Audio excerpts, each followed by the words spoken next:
Welcome back to Primetime News. And a special welcome once again to our viewers on onespotmedia.com. Now up first this evening, despite an assurance from the Education Minister, TVJ News understands that the majority of teachers have still not been paid for the month of March. President of the Jamaica Teachers Association, JTA, Lasonia Harrison, says this has led to frustration among teaching staff as they struggle to make ends meet. Here's Andrea Chisholm with our story. First, they were fighting to get better salaries under the new compensation regime.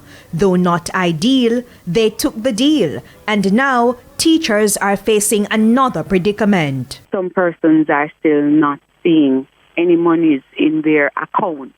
So what some persons saw from even last week would have been monies posted, but they couldn't have access to it. Or they also saw their pay slip going up on the My HR system, then it's taken down. That has caused a lot of turbulence and angst, I would say, among the teaching fraternity. Turbulent because the bills are due. Loans and other obligations may also attract late fees. As to the amount of money shown on the system, they're not reconciling what it is that they thought they would have been getting versus what it is that they are seeing.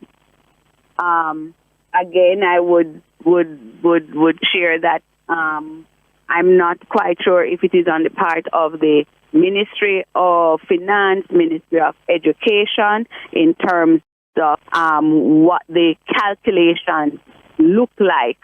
But there will be much that has to be talked about. There will be much that has to be corrected where necessary. Until then, the JTA remains vigilant. President Lasonia Harrison suggested teachers receive regular salaries for March and the retroactive amounts in early April. They know it is going to take some time to do the calculations, to say, hey, let us make a decision here.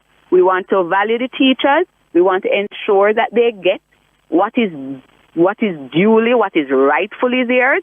So let us pay them their monies, and then we do a supplementary payroll in short succession and pay the teachers the retroactive sums. That is an option that could have been embraced.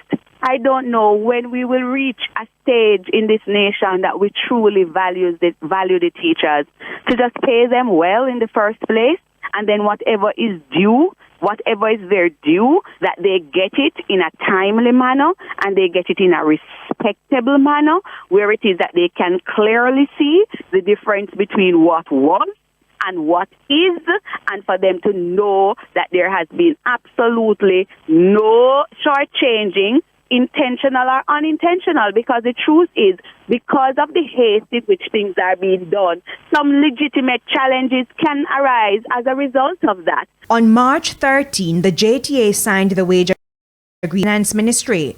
It was signed by President-elect Leighton Johnson after Ms. Harrison indicated she was unavailable to sign.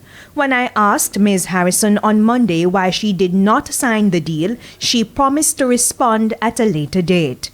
Andrea Chisholm, TVJ News.